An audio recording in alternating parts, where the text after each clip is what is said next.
በስመ አብ ወወልድ ወመንፈስ ቅዱስ አሐዱ አምላክ አሜን። የካቲት ድርሳን ገብርኤል በአካል በግጽ ሶስት በመለኮት በፍቃድ በኃይል አንድ የሚሆን የማይለወጥ መሰረት መጉደል የሌለበት መዝገብ የማይፈርሳ አምባ የሚያበለጽግ ይህን አምባ የሚያበለጽገው አምባ የሚያደክመው የሚቀዝፍ ይቅርታን ጭንቅን የሚያወጣ ችግርን የሚያቃልል ሁሉ እሱን የሚለምን ወደ እርሱ የሚማልድ አንድ አምላክ በሚሆን በአብ በወልድ በመንፈስ ቅዱስ ስም በማመን በየካቲት 19 የሚነበብ የሚጸለይ የቅዱስ ገብርኤል ድርሳን ይህ ነው። ጸሎቱና በረከቱ ከወላጆቹ ጋራ ይሁን ለዘላለሙ አሜን። አባታችን አዳም ሕግና ትእዛዛትን ተላልፎ ከገነት ከወጣ በኋላ የሰማያውያን ሰራዊት አለቃ ቅዱስ ገብርኤል ከመከራው እንዴት እንዳጽናናውና እንዳረጋጋው በቆጵሮስ ሀገር ጵጵስና የተሾመ አባ ኤጲፋኖስም እንዲህ ብሎ ተናገረ። እግዚአብሔር አምላካችን ሰውን ባሪያችንና በምሳሌያችን እንፍጠር ብሎ አራቱን ባህርያትን እሳትን፣ ነፋሳትን፣ ውሃንና መሬትን በማስተባበር ሰውን ፈጠረ። ስሙንም አዳም አለው። ከዚያም በኋላ የህይወት እስትንፋስን አሳደረበትና ሰብአዊ ተንቀሳቃሽና አዋቂ ፍጡር አደረገው። አዳምም ከተፈጠረ 40 ቀን በኋላ በላዩ ላይ ያደረገው የህይወት እስትንፋስ ፍጹም እውቀትን ሆነ። ይህም የህይወት እስትንፋስ በእግዚአብሔር አምሳል ለተፈጠረ በአዳም ላይ ብቻ እንጂ ከስጋውያን ወገን በማንም ላይ አላደረገም። ያን ጊዜ የመንፈስ ቅዱስ ብርሃን አልብሶ ታላቅ ደስታን ወዳለበት ገነት አስገባው። ከዚህም በኋላ ግን እግዚአብሔር በአዳም ላይ እንቅልፍ አሳደረበትና ከጎኑ አንድ አጥንት በመንሳት በአንስታይ ጾታ ሔዋንን ፈጠረ። በአዳም ላይ የሚያደረገውን የህይወት እስትንፋስ በእሷም ላይ አሳድሮ የመንፈስ ቅዱስን ብርሃን አለበሳት። ጸጋንና ትንቢትን የተመላ አዳምም ከእንቅልፉ በነቃ ጊዜ ሔዋንን ተመለከታትና ይህች ስጋ ከስጋዬ የተከፈለች ይህችም አጥንት ከአጥንቴ የተወሰደች ናት። ስለሆነም ረዳቴ ሚስቴ መሆን ይገባታል አለ። የሔዋን እናት የምትሆን እናትና ስሟንም ሔዋን ብሎ ሰየማት። ከዚህም በኋላ እግዚአብሔር አዳምን በገነት ካሉት የእጽዋት ፍሬ ሁሉ ብላ ክፉና ደጉን ከሚያሳውቀው እንጨት ግን አትብላ፣ እሱን የበላህ እንደሆነ የሞት ሞት ትሞታለህና አለው። ከዚህም በኋላ እግዚአብሔር አራዊትንና እንስሳትን አዕዋፋትን ወደ ጌታቸው ወደ አዳም ሄዱና በየወገኖቻቸው የወደደውን ስም ያወጣላቸው አላቸው። እነርሱም ሄዱና እንደሚገባቸው ስም አወጣላቸው። እነሱ ለስጋውያን ፍጥረት ሁሉ የመጀመሪያ ስማቸውን ይሰይምላቸው ዘንድ ከመንፈስ ቅዱስ ስልጣን ተሰጥቶታልና። ስለዚህም ሰይሞንና ባርኮ በሰላም ወደየቦታቸው ያሰናበታቸው። ከዚህም ሲመለሱ ዲያብሎስ በመንገድ አገኛቸውና አዳም ምን አላቸው። እነርሱም የሚገባንን ስም ሰይሞ ሰደድን አሉት። እንዲህም ከእኛ አንዱ ተመርጦ ለምግብህ ይዘጋጅልህ ብለው የሞት ሞት እንዳይሞት ከአንዲት እንጨት በስተቀር ፈጣሪ የከለከለኝ ነገር የለምና በማለት እንቢ አለን አሉት። ዲያብሎስም እኔ ከመላእክት ተለይቼ እንደተሰደድሁ እሱም ስደተኛ ይሆን ዘንድ ከዚያች የእንጨት ፍሬ ከአፉ ውስጥ ማን በጨመረልኝ እያለ ያወርድ ጀመረ። በዚህም ሀሳብ ላይ እንዳለ ከአራዊት ሁሉ እጅግ መልካም የሆነች አርዌ ምድር እባብ ከእሱ ዘንድ ስለደረሰች ወዴት ትሄጃለች ሲል ጠየቃት። እሷም ስም ያወጣልኝ ዘንድ ወደ ጌታዬ ወደ አዳም ዘንድ ነው የሚሄደው አለችው። እሱም አመጣጥሽ መልካም ነው፣ እኔም ስም እንዲያወጣልኝ ከአንቺ ጋር መሄድ ይገባኛል በማለት በሷ ተሰውሮ ወደ ገነት ሰርጎ ገባ። በገነት ውስጥም መላእክት ለጸሎት በየሰዓቱ ይደውላሉና በዚያን ጊዜ በማታ በ9 ሰዓት አዳም ለጸሎት ይፋጠን ነበር። የወደደውን የደውሉን ድምፅ በሰሙ ጊዜ አዳምና ሔዋን መልካም ልዩ ልዩ የሆኑ አዋፋትና አራዊት እንዲሁም በገነት ያሉ እጽዋት ሁሉ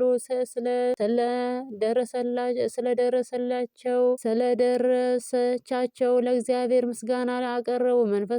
መንፈሳውያን ናቸውና። ሰይጣንም በልሳነ ከይሲ አዳም ከሁለት በላይ የምትሆን ንጉሥ ሰላምታ ይገባሻል በማለት ውዳሴ ከንቱ ቢያቀርብላት አዳም መልሶ እኔ የበላይ ንጉሥ አይደለሁም፣ ነገር ግን የማይሹትም የማይሽሩት ሁሉንም የሚገዛ አምላክ አለ እንጂ አለው። ሰይጣንም ከአዳም አንደበት የተናገረውን የትህትና ቃል በሰማ ጊዜ ሀሳቡ ስለከሸፈበት ፈጽሞ ተከዘ። መልስም ሊሰጠው አልቻለም። ከዚህም በኋላ አዳም ወደ ጸሎት ሄደ። እባብ ዲያብሎስ ግን ወደ ሔዋን ሄደና የገነት ንግሥት ሆይ ሰላምታ ላንቺ ይሁን ባላት ጊዜ ለአንተም ሰላምታ ይሁን አለችው። ነገሩንም እንደተቀበለችው ባየ ጊዜ የኑሯችሁን ሁኔታ እንዴት ነው አላት። እሷም በሰላምና በደስታ እንኖራለን አለችው። ከገነት ተክል እንዳትበሉ የከለከላችሁ መሆኑን ሰምተናል አላት። እሷም ግን ከአንዲት እንጨት በስተቀር የከለከለን ነገር የለም፣ ይህም ፈልጎን ሳይሆን እንዳንሞት ነው አለችው። እሱም የምትሞቱ ሆኖ አይደለም፣ ነገር ግን ክፉንና ደጉን የምታውቁ አምላክ ትሆናላችሁ ብሎ ነው እንጂ አላት። ይህንንም በሰማች ጊዜ ከዚያ የእንጨት ፍሬ ለመብላት ስትቻኮል ዲያብሎስ ፈጥኖ እጇን ያዛትና አምላክ ለመሆን ከፈለግሽ ብቻሽን ለመብላት አትቸኩይ፣ አይሰምርልሽምና፣ ነገር ግን ከባልሽ ዘንድ ሂጂና አንድ ጊዜ ለእሱ አጉርሽዋ፣ እሱም ለአንቺ ያጉርስሽ አላት። እርሷንም ወደ ባሏ ወሰዳትና እንደነገራት አጎረሰችው። ያን ጊዜም የእግዚአብሔር ረድኤት ተለያቸው፣ የመንፈስ ቅዱስም ጸጋ ከላያቸው ተገፈፈ። በመሸም ጊዜ እግዚአብሔር መላእክትን በማስከተል ወርዶ በገነት መካከል ቆመና አዳም ወዴት ነህ አለው። አዳምም አምላክ ሆይ ድምፅህን ስለሰማሁ ራቁቴን በመሆኔ የበለስ ቅጠል ለብሼ ተሸሽጊያለሁ አለው። እግዚአብሔርም ራቁትህን እንደሆንክ ማን ነገርህ? ምናልባት ብላ ካልሁ የእንጨት ፍሬ በልተህ ይሆን አለው። አዳምም አዎን ተረዳህ ብለህ የሰጠኸኝ ሴት ሰጠችኝና በላሁ አለው። ሔዋንንም በውኑ ይህን ነገር አድርገሽዋልን ብሎ ቢጠይቃት አቤቱ ጌታዬ እባብ አሳተኝ በልቻለሁ አለችው። ከዚህም በኋላ እግዚአብሔር በገነትን በሱራፌል መልአክ አስጠበቀ። አዳምም ሔዋንን አትቅረቢኝ፣ ሁሉ መከራና መሰደድ ያገኘኝ በአንቺ የተነሳ ነውና ብሎ ስላባረራት በገነት ምስራቃዊ ክፍል በሚገኝ ባህር አጠገብ ሄዶ ተቀመጠ። ያን ጊዜ መልአኩ ገብርኤል ወርዶ የምታጽናናህንና የምታረጋጋህን ለምን አባረራት ብሎ ቢጠይቀው አዳምም አጥፊዬ ናት እንጂ ረዳቴ አይደለችም፣ ይልቁንም ዳግመኛ እንዳታሳስተኝ እፈራለሁ ሲል መለሰለት። ገብርኤልም ምን የሌለው ድሃ ምን ያስፈራሃል? አንተ እንደሆንክ ከጌትነት ወደ ባህርነት ተለውጠሃል። አሁንም ከእሷ በቀር አንዳችም የሚበጅህ የለም ባለው ጊዜ አዳምም እንዲህማ ከሆነ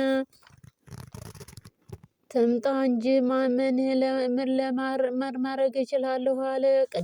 ቅዱስ ገብርኤልም እንግዲህ በመጀመሪያ ጊዜ ሴት ወደ ባሏ የምትሄድ አይደለችም፣ ወንድ ወደ ሚስቱ ይሄዳል እንጂ ብሎ አስረዳው። አዳም ተነስቶ ወደ እርሷ ሄደ። እሷም ባየችው ጊዜ ወደ እርሱ ቀርባ ሰገደችለትና አንገቱን ለአንገት ተቃቅፈው እየተሳለቁ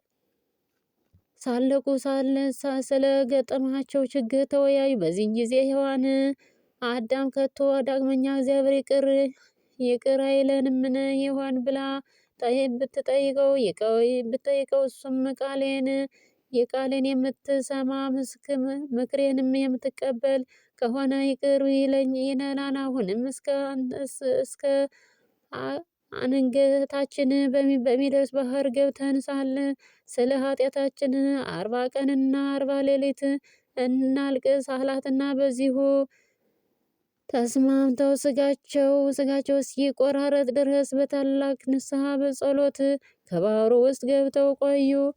35 ቀንም ሲሆናቸው ዲያብሎስ በመልአክ ብርሃን ተመስሎ መጣና እንሆ እግዚአብሔር ጸሎታችሁንና ልመናችሁን ሰምቷችኋልና ንስሐችሁንም ተቀብሏልና ወደ ቀድሞ ርስታችሁ አገባችሁ ዘንድ ልኮኛል አላቸው። በመጀመሪያ ግን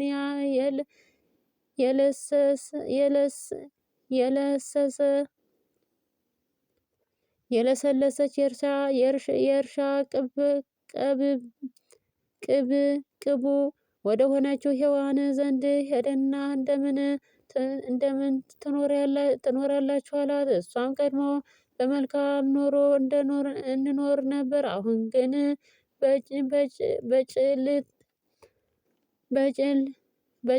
በጭላት ተወስደናልና አለችው። እሱም በማግባት ለመውጣት ትሻላችሁ ባላት ጊዜ ፈጥና ወጣች።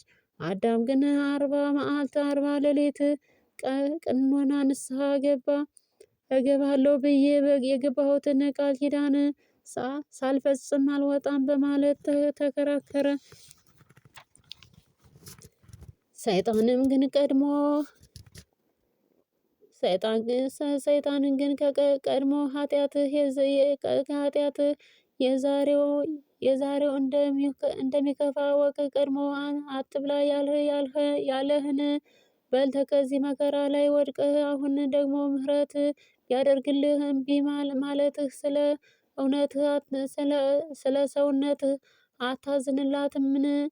እኔ ምን አግዶኝ ወደ ሰማይ ወጥቼ ትእዛዝህን አልተቀበልሁም ብዬ እምቢታህን ለእግዚአብሔር አሳውቀዋለሁ። ከዚህ በኋላ ግን ይቅርታ እንደማይደረግልህ እወቅ በማለት አስጠነቀቀችው፣ አስፈራችው። አዳም ፍራቻ ስላደረበት እሺ ብሎ ከወጣ በኋላ ሁለቱንም እየመራ ወስዶ ገነት በር አደረሳቸውና እኔ ማን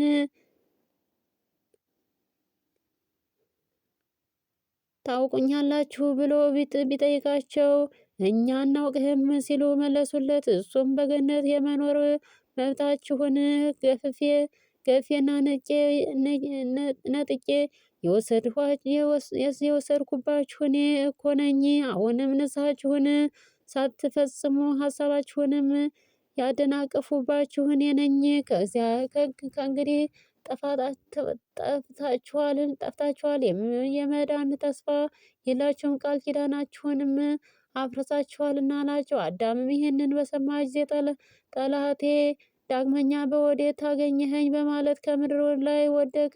እስከ 3 ቀንም ድረስ መነሳት አልተቻለውም። በ3ኛውም ቀን የመላእክት አለቃ ቅዱስ ገብርኤል መጥቶ ከወደቀበት አነሳውና እግዚአብሔር ይቅር ስላለህ ደስ ይበልህ፣ እሱም እንዳዘዝከኝ ወደምትኖርበት ቦታና ልውሰድህ ብሎ ከበዓት መዛግብት ካደረሰው በኋላ በውስጧ ንጹሕ ውሃ በሚገኝበት ቦታ እስከ ዕለተ ሞትህ ድረስ በዚህ ትኑር። ከሚስትህም ጋር ግንኙነት በማድረግ ልጅ በመውለድ ትባዛላችሁ፣ ምድርን ሙሏት ሲል እግዚአብሔር አዝዞሃል አለው። በዚህም ጊዜ አዳም ምን በላለው ብሎ የመላእክትን አለቃ ቅዱስ ገብርኤልን በጠየቀው ጊዜ ምግብህ ይታዘዝ ዘንድ ወደ እግዚአብሔር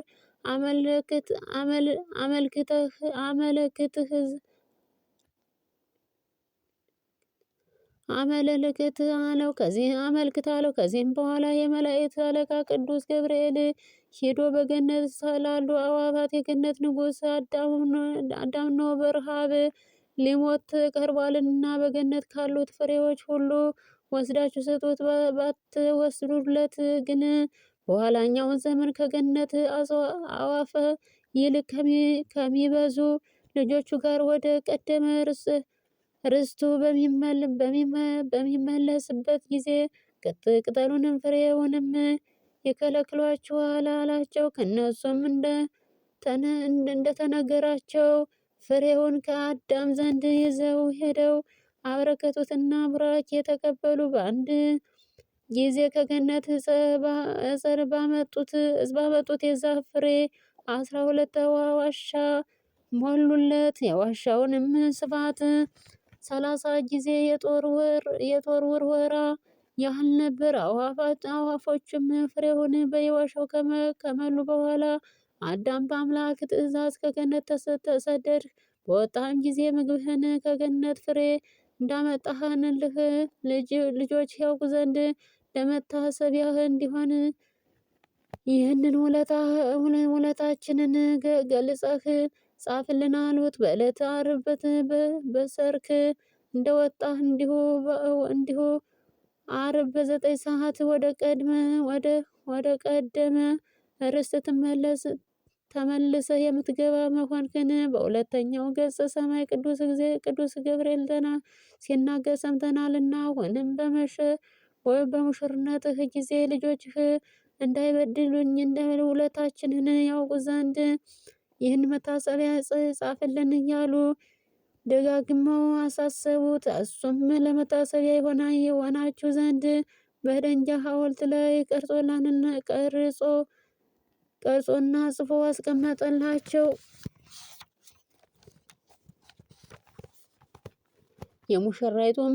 የሙሽራዋንም ስጋ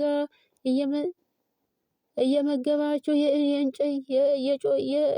የጮኛዋንም ደም እያጠጣችሁ በመልካም አስተዳደግ እያሳደጋችሁ እናንተ የቤተ ክርስቲያን ልጆች ሆይ በእኛ ላይ ያለውን ፍቅሩና ርኅራኄው ከታወቀ ዘንድ እኛም ከመላእክት ሁሉ ይልቅ አስበልጠን የይቅርታ መላእክት የሚሆን ይህንን ቅዱስ ገብርኤልን ልናከብረውና ልናፈቅረው ይገባናል ሲሉ አስቀድሞ ወዶናልና ስለኛም ይለምንልን ዘንድ በየወሩ በዓሉን እናክብር። አዳም ትእዛዙን አፍርሶ በሐዘን ላይ በወደቀ ጊዜ ያረጋጋው እሱ ስለሆነ እኛንም ልጆቹን እንደምን ይርዳን። ድኅረ ዓለም ጌታ ኢየሱስ ክርስቶስ በመስቀል ላይ በመካከላችን ቆሞ ከአባቱ ከእግዚአብሔር ጋር አስታረቀን። እሱ አምላካችን ነውና እኛም ሰው በመሆኑ በመስቀሉ ላይ ባፈሰሰው ደም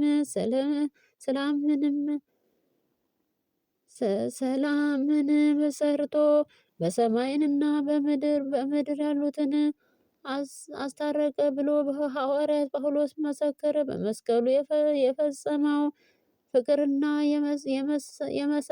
የመሰረተው ሰላም በወዳጁ ላይ ይደር ለዘላለሙ አሜን።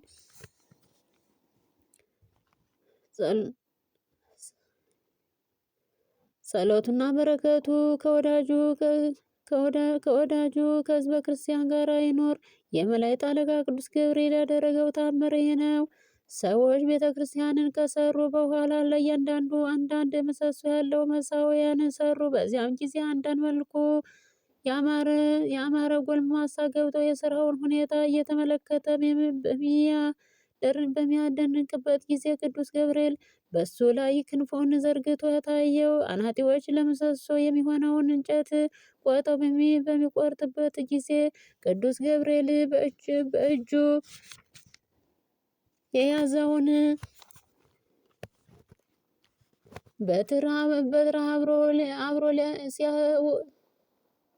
ሲያቆመው አናጢዎች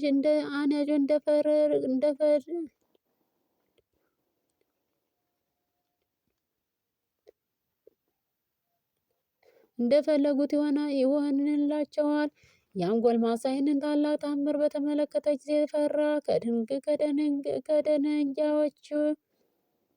ከድንጋጼውም የተነሳ ፈርቶ ከምድር ላይ ወደቀ። ያሉትም